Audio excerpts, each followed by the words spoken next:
Hello, welcome to Topper Machine. I'm Josh Topper, and today's video is the follow-up of the idler shaft we made on Saturday. That video, we started out on the Monarch lathe, machining 3 7/16 TG&P down to 2 15/16 on the ends for the bearings. And then we came over to the Bridgeport and we milled a 7/8 inch wide keyway. Now, we had a lot of good questions, a lot of comments. Actually, not a lot of questions. It was a pretty straightforward video.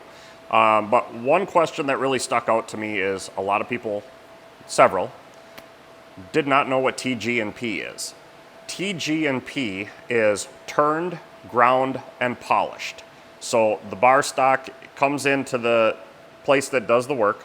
They turn it down to size, grind and polish it to be just undersized. So TG&P has tolerances they hold, and it's generally like that 2 or 3 7/16 was 3.436. So it's just under size, just a little. And that makes for slipping bearings and stuff on so much easier. And that's what my customer specifies for the sprockets going on. They start with the TG&P because it's easier, and then we know it's ground, it's polished, it's smooth. And then we bore the sprockets to size that we did in the previous video. Then we moved over to the Bridgeport, and I had a few questions on why I didn't just plunge in with a 7/8 end mill. And I think I addressed it in the video, but you're gonna have tool deflection. And especially on my bearings need to be refreshed in the spindle, you're gonna have a lot of tool deflection. And I tested that out one time, and I was about 3 thousandths oversize. Some places 4, depending on what it was, but you can't have that. This customer asked for +1, -0 on their keyways. I have other customers that ask for -1, +0. So you gotta come in narrow and come up to it, widen out. Now, if you got a good spindle, then you can come over and do where I did, and I do another video with this, just cutting keyways in the horizontal mill, and that's held spot on. The chip can fall out, and with the flood oil coolant, it worked really good. So that video is coming. Another thing I want to address just on the channel here is visitors at the shop. I do allow visitors here in the shop, but please do not show up unannounced. I am open by appointment only. There is a good reason for that. Do not just walk in and startle me, or, sometimes I'm not here. I'm out on a job out in the field. I'm making deliveries. Don't just show up. That is very disrespectful. Not trying to be a jerk about it, but this is my full-time job. I don't come to your full-time job and expect you to drop everything and talk to me. So please don't expect that. If you do want to come visit, please call, email ahead. Let's schedule it, make a plan. I can, give you a little time, but this is my full-time job. This is my livelihood. This is how I pay my bills. So please be respectful of that. Just don't show up out of the blue and expect, my full attention. Now, I've got a big change of plans for Saturday's video. We were going to do the keyway milling on the horizontal mill for Saturday's video coming up, but I was asked by Jim Nelson from Premier Machinery Auctions in Blaine, Minnesota. They were the auctioneer that handled my friend John's auction in Superior. He has an estate sale that he is having to liquidate, and I was there yesterday. We spent about 6 hours there, and then we walked through, filmed a bunch of stuff, talked about the owner that passed.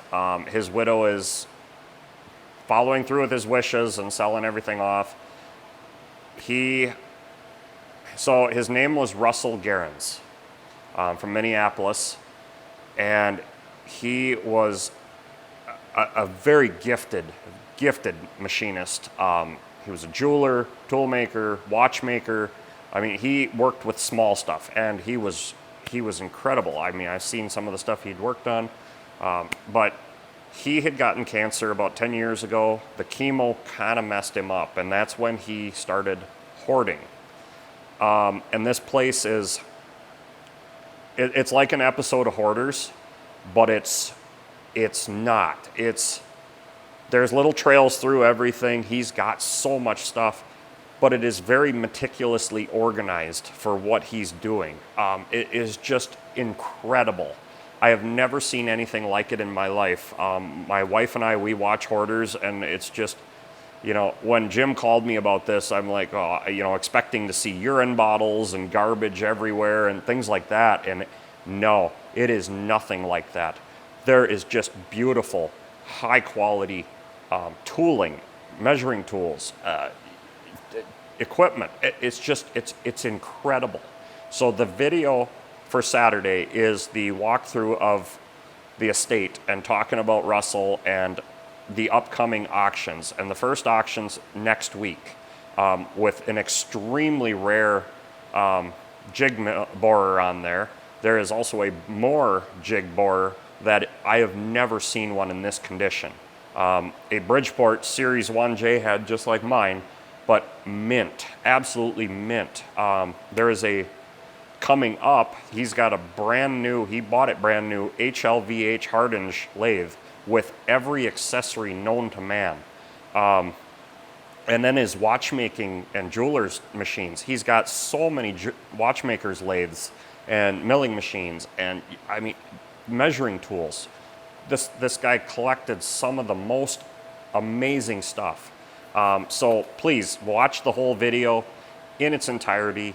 And I'm hoping you're checking out the pictures as I'm talking here, because these pictures do it no justice, and honestly, the video does it no justice. Like I said, we were in there 2 hours before filming, walking through, looking through everything, and my head was still spinning, and the video is going to be a little hard to watch. It's about an hour long, and we're moving a lot, looking at a lot of stuff, and I also learned a lot about filming with this camera from that video. But pause the video, look at the screen, what you're seeing, look at all the stuff. I mean, it took me about 20 minutes before we took off for the day. I found the first box in that place, the first thing that said made in China.